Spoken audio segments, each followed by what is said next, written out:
Welcome to our Devos. It is just past a holiday week.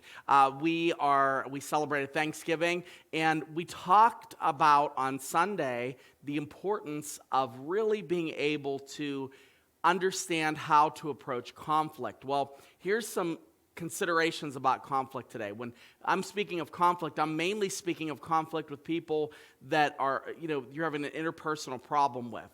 It's a lot of times people that maybe you're not necessarily close to.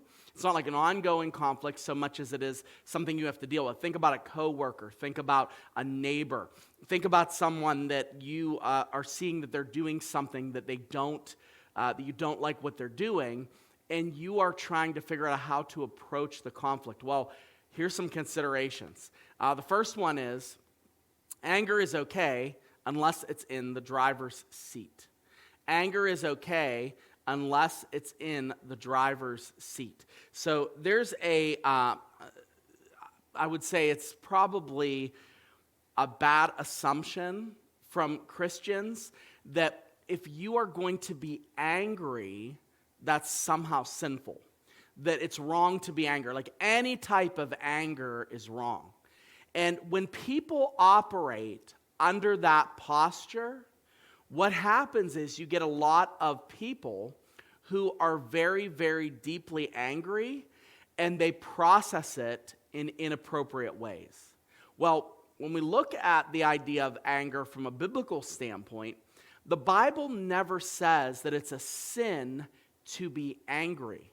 And case in point is you'll see times in the Old Testament where God becomes angry.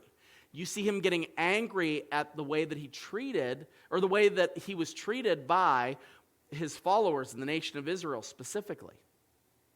You see a very relevant example of this when Jesus gets angry at the temple and he overturns the tables. That's like every person that wants to start a Christian argument, that's kind of their mantra, that they go to the table turning Jesus and they kind of turn the other cheek Jesus away. But we're going to talk about that a different day. But the bottom line is, even Jesus, who is perfect, became angry at different points in time. So anger is okay, but the problem is anger can't be in the driver's seat. When anger is the rule of thumb when it comes to how you are dictating your behavior, how we are behaving, now we're into sin territory. Let's take a look at what Ephesians says. Be angry and do not sin. Do not let the sun go down on your anger. So he talks about it's okay to be angry, but there should be some sort of a timetable placed on it. There should be some sort of a time when you're like, I don't want this to always be the case. Now, I've had people that have really, really gone hard with this verse, and they've gotten into an argument with their spouse at midnight. They're like, I can't let the sun go down, and they fight all night long, and they still are angry in the morning. That doesn't mean that. What really this is meaning is you have to put a reasonable timeline on when you're going to either deal with that anger, remove the anger, or take action on the anger, because anger, if properly channeled, is often a fuel for positive change. If you get angry about something and you are overwhelmed with that anger, if you take action to stop whatever that thing is from happening or to correct that behavior, it's a good thing.